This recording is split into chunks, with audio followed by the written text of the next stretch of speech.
फरीदाबाद के धौज इलाके की अल फलाह यूनिवर्सिटी में आतंकी डॉक्टरों की निशानदेही पर मिले हुए लगभग 3000 किलो विस्फोटक पदार्थ के बाद पुलिस लगातार मुस्तैदी से अलग अलग इलाकों में सर्च ऑपरेशन चलाई जा रही है।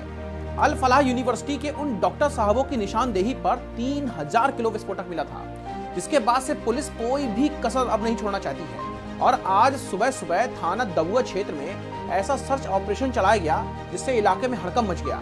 20-25 गलियां, सैकड़ों मकान, दर्जनों दुकानें और हाँ मस्जिदें भी, सभी की बिल्कुल बारीकी से जांच की गई। आप पहले ये तस्वीरें देखिए।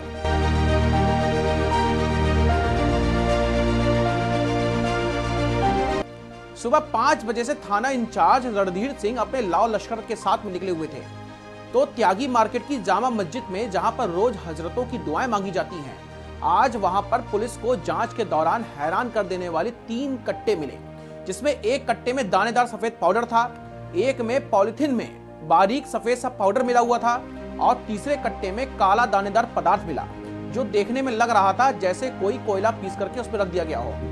जब पत्रकारों ने थाना दबुआ के एसएचओ से बात की तो उन्होंने बताया कि जांच के लिए वो लैब इन पदार्थों को भेज रहे हैं। आसपास के दुकानदारों से उन्होंने पता भी किया है, जो जब्त किया हुआ पदार्थ है उसमें सीमेंट में मिलाने वाला वो लग रहा है।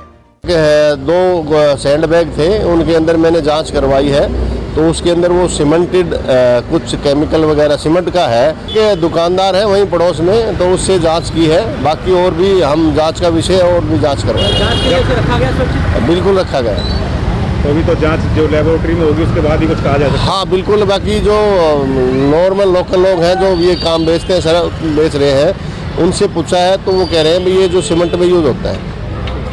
लेकिन दोस्तों, जिस स्पीड से उसे कब्जे में लिया गया, लग तो वही रहा था कि कुछ तो जो रहस्य है आज भी वहां की गलियों में बना हुआ है, जहां से दिल्ली को दहलाने की साजिशें रची गई थी। कुछ भी हो, पुलिस पूरी तरीके से तैयार है, वो भी हर चुनौतियों के लिए। और जब घरों को, मकानों को और दुकानों को घुस घुस करके सर्च किया जा रहा है तो और भी जो गलत काम हो रहे होंगे तो उन पर से भी पर्दा उठना भी लाजमी है ही। और हुआ भी यही। पुलिस को जांच के दौरान 2 जगहों पर अवैध शराब भी मिली है, यानी कि एक तरफ विस्फोटक का डर है तो दूसरी तरफ दारू का धंधा भी है। अब पुलिस ने भी मकान मालिकों को अल्टीमेटम दे दिया है कि किराएदार का पुलिस वेरिफिकेशन जरूर कराएं, वरना उनका नाम भी लिस्ट में डाल दिया जाएगा। मस्जिद के मौलवी साहब को भी हिदायत दी गई है कि कोई भी जमाती आए तो पहले थाने में खबर जरूर कर दे, इसके बाद धर्म कर्म के काम में लगे। और अंत में थाना इंचार्ज साहब ने अपराधियों को भी संदेश दे दिया है कि वो सुधर जाएं, वरना वो सुधार देंगे। अब सवाल यही है, क्या ये सफेद काला पाउडर क्या है? और अगर सच में विस्फोटक निकला है तो फिर तो फरीदाबाद की ये गलियां लंबे समय तक खबरों में रहने वाली हैं। फिलहाल तो मैं बस इतना ही कहूंगा कि फरीदाबाद की ये तंग गलियां खामोश हैं, लेकिन हर खामोशी के पीछे एक बेचैनी छुपी हुई है। कहीं माँ अपने बच्चों को स्कूल भेजते वक्त 2 बार सोच रही है, कहीं बाप रात को दरवाजे की कुंडी तीसरी बार चेक कर रहा है। और हम दुआ करते हैं कि वो सफेद काला पाउडर सिर्फ कोई मसाला निकले या फिर किसी की रोटी में डालने वाला नमक निकले।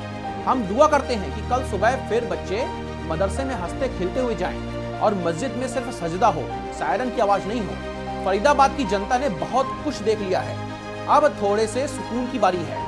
कल फिर हम मिलेंगे उम्मीद के साथ कि दिल्ली फिर से दिल से ही खड़ी होगी और ऐसे ही खड़ी रहेगी। धन्यवाद।